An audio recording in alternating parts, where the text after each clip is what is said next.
Bonjour à tous, c'est Loser Killer qui vous parle pour une nouvelle vidéo comparative aujourd'hui consacrée à deux ensembles de jeux Lego Ninjago. Le premier, c'est la référence 110 665, The Samurai Mech, ou en français Le Robot Samouraï, sorti en 2019. Et de l'autre, la référence 9448, Samurai Mech, Robot Samouraï, sorti en 2012. Donc en effet, pour 2019, Lego a décidé pour sa vague Lego Ninjago, eh bien, de ressortir, de réimaginer, de réinterpréter des vieux modèles sortis entre 2011 et 2013. Et quoi de mieux bien, que de les comparer en vidéo. Donc d'un côté, effectivement, nous avons la nouvelle version du Samurai Mech, donc sortie cette année, en 2019, contenant 154 pièces et coûtant 14,99 € ainsi que 3 figurines.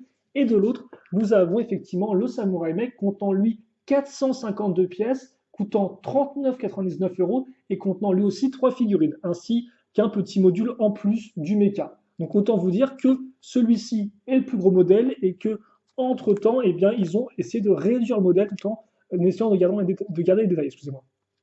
Et donc justement, c'est ce qu'on va voir au sein de cette vidéo, les différences qu'il y a aussi bien au niveau des figurines qu'au niveau du robot en lui-même, voir ce qui a changé, ce qui a été remplacé, comment ça a été modifié, bref, comment ça a été réinterprété. Et nous allons commencer par les figurines. Donc effectivement, dans le de 2012, vous aviez dedans Samurai X ainsi que les serpents Baitar et Snake, tandis qu'effectivement dans la version 2019, les figurines incluses sont Samurai X, donc toujours, mais à la place des serpents, on aura le droit à deux squelettes, d'un côté Cruncha et de l'autre Nucal. Pourquoi? Simplement parce qu'effectivement, sinon il y aurait eu trop de serpents dans la vague et pas assez de squelettes. Donc il fallait bien qu'il y ait un set qui laisse faire, et donc même si ça semble un peu anachronique, on a des squelettes avec le mecha de Samurai X. Voilà. Et donc on va commencer par Samurai X, justement, que voici que voilà en plusieurs exemplaires. Donc laissez-moi vous expliquer un peu tout ça. Donc c'est effectivement c'est la version originale du modèle. Donc comme on peut le voir, première apparition de Samurai X dans Ninjago, tenue rouge, armure. Et ça effectivement c'est sa version 2019. Et donc, c'est vrai que quand on compare un peu les deux, on se rend compte qu'il n'y a pas vraiment de euh, grosses similarités en termes d'imprimé. On ne retrouve pas vraiment les mêmes formes, si ce n'est pas forcément le logo du Phoenix de Samurai X, qui lui est toujours présent en effet. Mais hormis ça, on n'a pas vraiment de points communs. Par contre, effectivement, si on se réfère à la version de Samurai X 2015, donc qui est celle-ci, là par contre, on se rend compte qu'on a un peu plus de similarité, je trouve, en termes de tenue, en termes de forme, avec l'espèce de plastron qu'on a ici, qui a la même forme contrairement à avant, ou encore par exemple la petite partie de tissu ici qu'on retrouve aussi à ce niveau-là.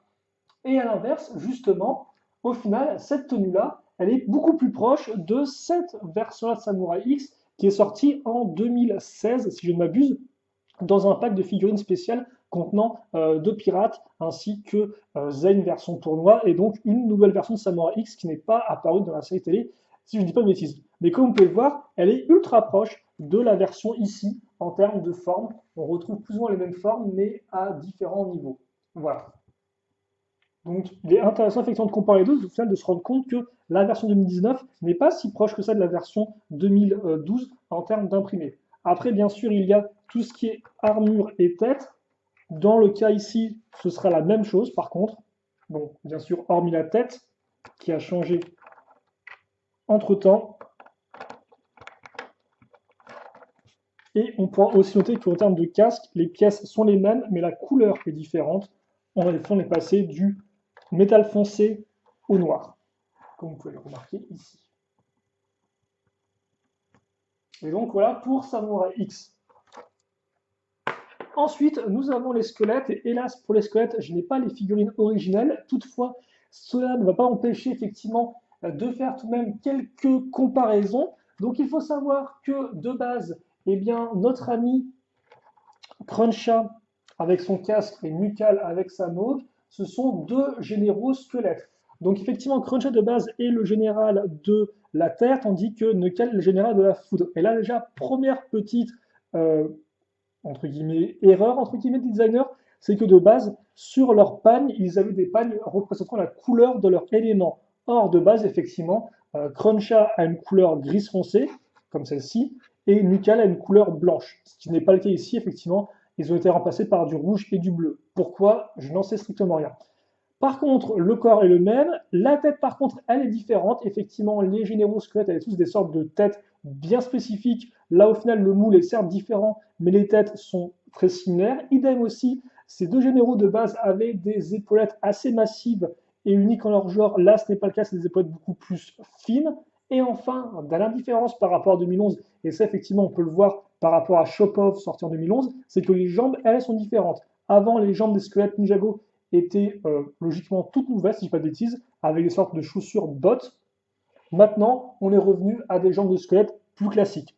Ce qui d'ailleurs est un peu problématique, car effectivement, ces chaussures-là avaient l'avantage d'être plus stables, en fait, de permettre de faire tenir la figurine proprement au niveau du sol. Or là, effectivement, avec les jambes de squelette traditionnelles, ce n'est pas le cas, et donc les figurines ont beaucoup moins d'équilibre avec leurs armes assez lourdes. Donc ça, par contre, c'est une petite différence qui n'est pas... Enfin, je pense qu'ils auraient pu garder les jambes comme ça de squelette vieilles, parce que, à moins qu'ils ne les produisent plus, mais je pense pas, vu que normalement, elles sont sorties avec les figurines Nexonites de robots écuyers. Bref, un peu dommage effectivement d'avoir remplacé les jambes. Par contre, les têtes effectivement sont assez intéressantes, même si là encore c'est une question de goût avant tout, mais au moins comme pouvoir ils ont repris effectivement le côté casque et le côté mohawk, sans spécialement reprendre euh, les têtes de base. Voilà. Mais forcément, ce que nous on veut voir comparer, c'est avant tout bien, le mecha du Samurai X en lui-même. Et donc on peut déjà commencer par le schéma de couleurs de ces deux engins qui, comme on peut le voir, est très proche. Les couleurs sont plus ou moins réparties au même endroit. Alors bien sûr, on aura quelques petites différences ici et là, des pieds plus dans le rouge foncé, une lame forcément qui passe de l'argenté au métal foncé, idem, le mât entre guillemets du drapeau qui passe du noir au marron, mais à part ces très légers changements, on reconnaît le mecha du Samurai X, les couleurs sont appliquées au même endroit, et donc, maintenant que ça s'est dit, il n'y a pas grand-chose à dire, on peut s'intéresser vraiment aux différents points en particulier. Et justement, nous allons commencer du bas jusqu'en haut et nous allons commencer bien forcément avec les jambes et les pieds en eux-mêmes. Donc, c'est peut-être la partie la plus différente qu'il y a entre la vieille version et la nouvelle version. Si on commence par les pieds, déjà, on se rend compte tout de même qu'on a quand même quelques éléments en commun. Même pièce de grille utilisée à l'avant entre la version 2012 et 2019. Nous allons aussi retrouver l'espèce de petit renfort, comme vous pouvez le voir, hein, l'espèce de partie comme ça qui part à ce niveau-là. On retrouve plus ou moins ça ici avec l'utilisation de cette pièce-là. Hormis ça, on peut quand même noter que ce pied était quand même beaucoup plus compact, certes rectangulaire, mais très compact, tandis que là, c'est un peu différent. Avec l'espèce de grande pièce pentue utilisée, on a beaucoup plus l'impression d'un pied en longueur que ce qu'on avait ici en termes d'impression. Ensuite, il y a la jambe en elle-même et surtout un peu l'angle de la jambe. Donc, à première vue, on a quand même quelques similarités, à savoir une jambe qui n'est pas articulée au niveau du genou, ainsi qu'une jambe qui a un angle. Sauf qu'on va vite se rendre compte d'une différence notable, l'angle n'est pas le même. Sur la vieille jambe, la jambe faisait comme ceci, avec un angle très net, alors que là on a un angle qui est beaucoup plus, entre guillemets, haut, et qui part vraiment en angle droit. Ce qui veut dire que d'un côté, on a un genou qui est même complètement écrasé, voire même caché, tandis que là, on a un genou qui est beaucoup plus saillant. Idem aussi, c'est que là, par exemple, comme vous pouvez le voir, l'idée était vraiment de faire une sorte de grosse armure qui était presque une sorte de grosse ligne droite, avec même un petit drapeau qui cache le pied. Or là, ce côté un peu caché, très droit, il est complètement absent de cette version-là du modèle. Par contre, on pourra tout de noter le fait que ici, on va utiliser des pièces pentues répétées, et là, on va retrouver une pièce pentue, donc qui n'est certes pas répétée, mais du fait de l'utilisation d'une pièce avec une forme de grille, on a ce côté un peu découpé en segments, comme vous pouvez le voir, qui fait justement penser à la répétition de formes qu'on a à ce niveau-là. Hormis ça, rien de plus vraiment à dire. Des détails comme par exemple cela ou cela, on ne les retrouvera pas effectivement sur le côté de la jambe qui a une cuisse beaucoup plus classique avec des pièces courbées, alors que là effectivement ce n'est pas tout le cas, idem, la pièce de grosse roue dentée, elle a totalement disparu de la version 2019.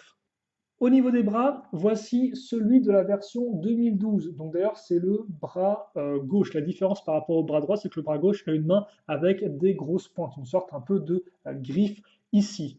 Par contre, quand on compare par rapport à la version 2019, on se rend compte qu'il y a une différence, encore plus quand on tourne le bras comme ceci. En effet, si on revient au 2012, on a un bras donc qui a un, deux points d'articulation et surtout qui est vraiment tout droit. Là encore, c'est un peu une sorte de barre. Tandis que ici, on se rend compte que la forme du bras, eh bien, n'est pas une barre, mais un angle droit, une sorte de L. On se rend compte aussi qu'il y a plus d'articulation sur le bras 2019 avec une articulation pour l'épaule, pour le coude et en plus une pour la main. Or, avant, la main était directement fixée au reste du bras, elle ne pouvait pas pivoter. Par contre, les doigts, eux, pouvaient pivoter, tandis qu'ici, les doigts ne peuvent pas pivoter. En parlant de doigts, comme vous pouvez le remarquer, on est passé de pointes comme ceci à des grands katanas. Alors, cette différence peut s'expliquer par le fait que comme justement le bras est plus compact, sa portée de mouvement est moindre que ce bras-là, et donc afin de l'aider à atteindre plus de cibles un peu plus loin,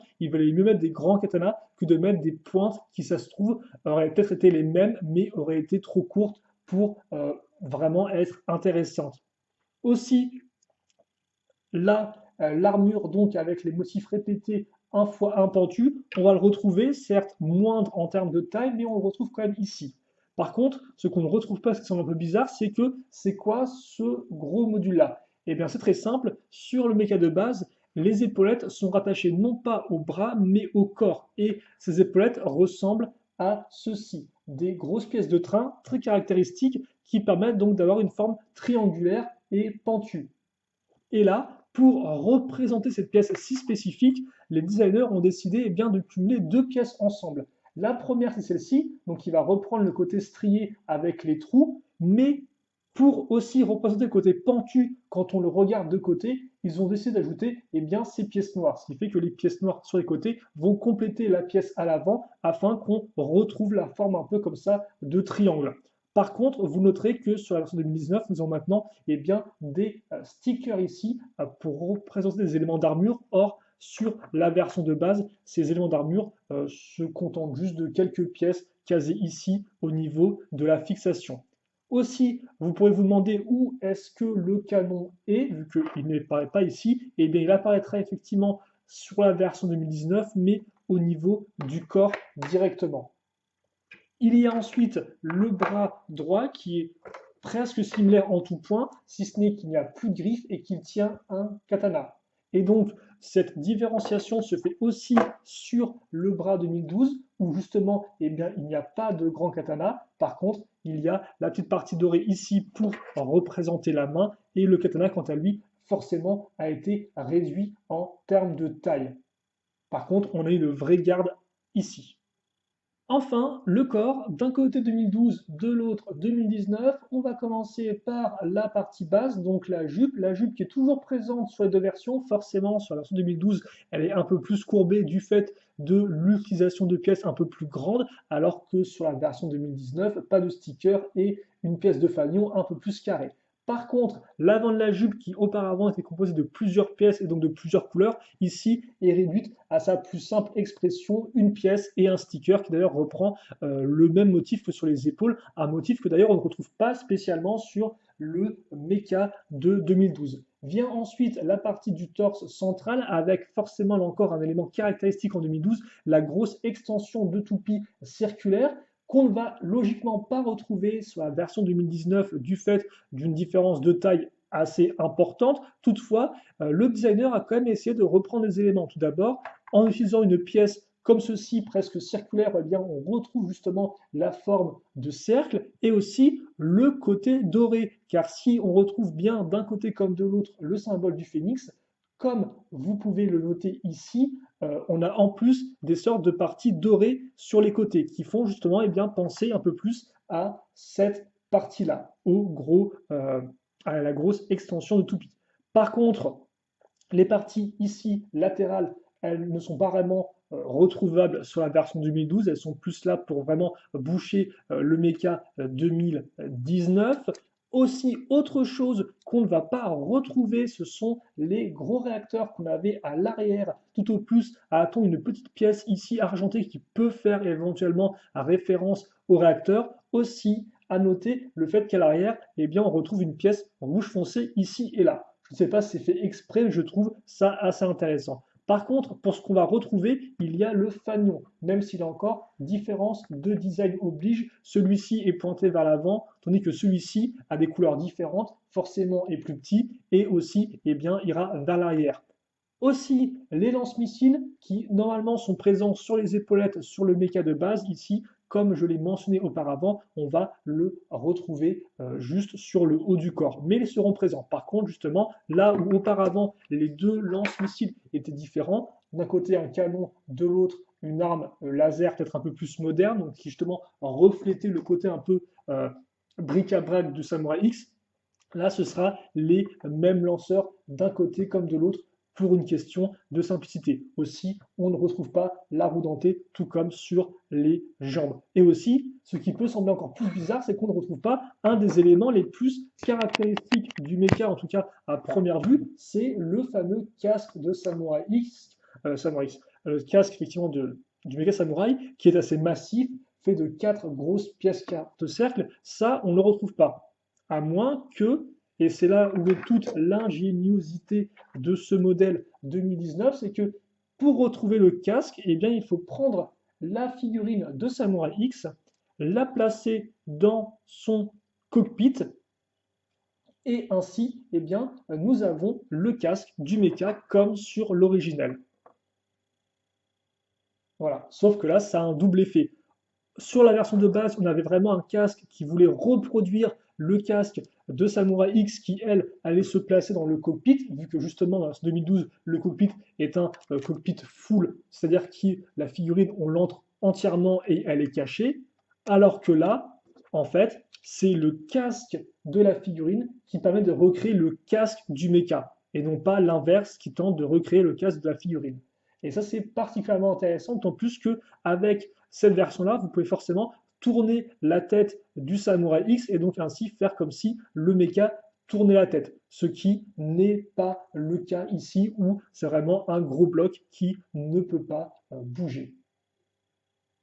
Et donc voilà, tout est dit ou presque, car effectivement, on pourra aussi noter le fait que sur le robot de 2012, le bassin pouvait pivoter, ce qui n'est forcément plus le cas ici.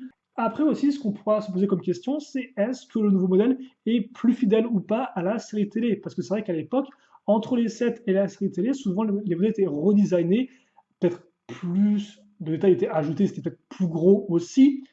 Forcément, dans le cas présent, c'est un peu compliqué de répondre à ça parce que là, le modèle a rétréci en taille. Donc forcément, il n'a pas pu gagner de plus de détails, voire même plus de fidélité. Après, il faut savoir qu'effectivement, entre la version 7 2012 et la version série télé 2012, il y a quand même des grosses différences de proportions. À savoir qu'effectivement, le Mecha de Samurai X dans la série télé, il a des jambes qui sont beaucoup plus en longueur, beaucoup plus droites, il a un torse qui est beaucoup plus écrasé par rapport à la hauteur des jambes et aussi ses bras sont beaucoup plus grands. Il a presque des bras un peu de type simiesque, de type singe, si vous voulez. Et il a aussi un casque comme ça qui est plus petit dans mes souvenirs. Or, effectivement, la version 7, elle, a des proportions beaucoup plus humaines, où les bras s'arrêtent là où ils devraient s'arrêter, où on a presque un demi, ce qui effectivement n'est pas le cas de la série télé. Et donc justement, on pourrait se demander, est-ce que ces proportions un peu simiesques sont reprises dans la nouvelle version? Et honnêtement, je n'ai pas l'impression, car si en effet on a quelque chose de beaucoup plus compact avec des bras en angle droit, contrairement aux bras plus en longueur, et ça, et des genoux qui sont beaucoup plus saillants, bah pas vraiment en fait. La série télé quand même reste assez unique en son genre au niveau de son design. Et donc, en conclusion, y a-t-il un meilleur, un moins bien? Eh bien, dans le cas présent, je ne pense pas. Je pense que ces deux modèles de mecha de Samurai X se complètent parfaitement. L'un ne remplace pas l'autre, selon moi, car en effet, le vieux mecha 2012 reste toujours aussi bien en termes de construction, en termes de design, vraiment unique en son genre, en termes de taille. C'est un peu le premier vrai mecha Ninjago, et pour moi, il reste toujours aussi bien malgré toutes ces années passées, car effectivement, il reste unique par rapport aux autres qui l'ont succédé. Et justement, la version 2019 eh bien, est un très bel hommage à la version 2012. Elle reprend vraiment beaucoup de points, comme on a pu le voir, et ça déjà on peut quand même le souligner, c'est le fait que justement, malgré sa taille, les designers ont quand même cherché vraiment à reprendre beaucoup d'éléments et à les caser quand même malgré la différence de hauteur, et ils ont réussi. rien que les épaulettes ou même le torse rendent vraiment très bien.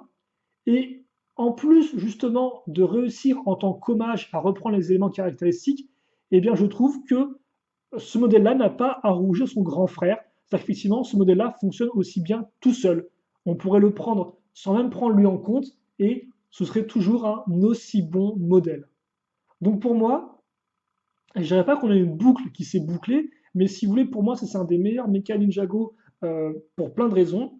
Et celui-ci, c'est aussi un des meilleurs Mecha Ninjago selon moi, en fait, pour plein d'autres raisons, quoi. Mais la différence de taille, en fait, permet d'en rendre un qui est bien à l'échelle moyen-grand et l'autre qui est bien à l'échelle petit-moyen, si vous voulez.